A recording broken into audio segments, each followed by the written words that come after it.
terjadi mengakui adanya perundungan atau bullying terhadap salah satu anak didik mereka. Video bullying.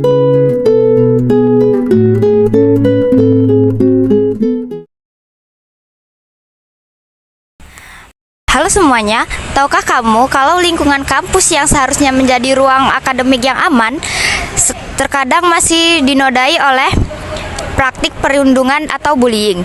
Seringkali batasan antara bercandaan mahasiswa dengan tindakan psikologi menjadi sangat kabur. Hari ini kami berlima akan mengupas tuntas mengapa kita harus berhenti menormalisasikan bullying di dunia perkuliahan. Perundungan yang terjadi di tingkat mahasiswa tidak lagi melulu soal fisik, tetapi juga sudah berevolusi. Yang pertama ada verbal harassment, di mana ejekan dibalut dalam sarkasme yang terjadi dalam diskusi kelas. Yang kedua ada sosial, di mana pengucilan terjadi secara sengaja saat kerja kelompok. Dan yang ketiga ialah cyberbullying. Yang cyberbullying ini sudah marak terjadi saat ini, di mana adanya penyebaran obrolan atau rumor secara negatif kepada rekan kuliahnya berupa chat ataupun video-video yang tidak memiliki konsen. Hal-hal begini memiliki dampak yang sama rusaknya. Lalu, mengapa seseorang melakukan bullying? Yang pertama, adanya ego dominasi atau dikenal dengan dorongan senioritas yang salah kaprah. Yang kedua, yaitu faktor peer pressure atau tekanan kelompok yang membuat seseorang ikut-ikutan merundung dan merasa keren sehingga dapat diakui di lingkungannya. Ironisnya, tindakan ini sangat subur karena lingkungan sekitar sangat memaklumi. Dampak dari tindakan ini sangat besar. Korban bisa kehilangan semangat belajar, nilai IPK menurun, bahkan keluar dari kampus. Masalah utama yang sering terjadi sekarang, banyak mahasiswa yang lebih memilih diam dan tidak mau ikut campur. Padahal, jika kita diam saat melihat ketidakadilan, berarti kita membiarkan tindakan itu terus terjadi. Sebagai agen perubahan dan juga mahasiswa, apa sih yang bisa kita lakukan? Yang pertama, berani menegur atau melaporkan ke pihak kampus atau juga layanan konseling yang tersedia di kampus. Lalu yang kedua, mari kita bangun lingkungan pertemanan yang suportif dan juga inklusif. Kak, kami boleh sedikit wawancara kakak nggak? Boleh, Kak. Sebelum itu, kakak namanya siapa dan dari jurusan apa? Perkenalkan, nama saya Azra Miftah Akila dengan jurusan Ilmu Administrasi Negara.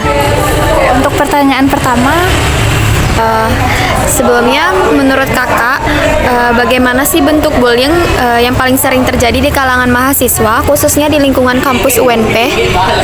Biasanya bullying yang sering terjadi di kalangan mahasiswa itu bisa berupa sindiran, menghina, atau mengucilkan, bahkan mempermalukan di depan khalayak umum. Mungkin bagi sebagian orang itu hanya bercanda, tetapi itu bagi korbannya sangat menyakiti atau bahkan bisa membuat hilangnya rasa kepercayaan diri. Terus, bagaimana sih cara kakak membedakan antara candaan, keakraban, atau senioritas dalam organisasi mahasiswa dengan tindakan yang sudah termasuk bullying?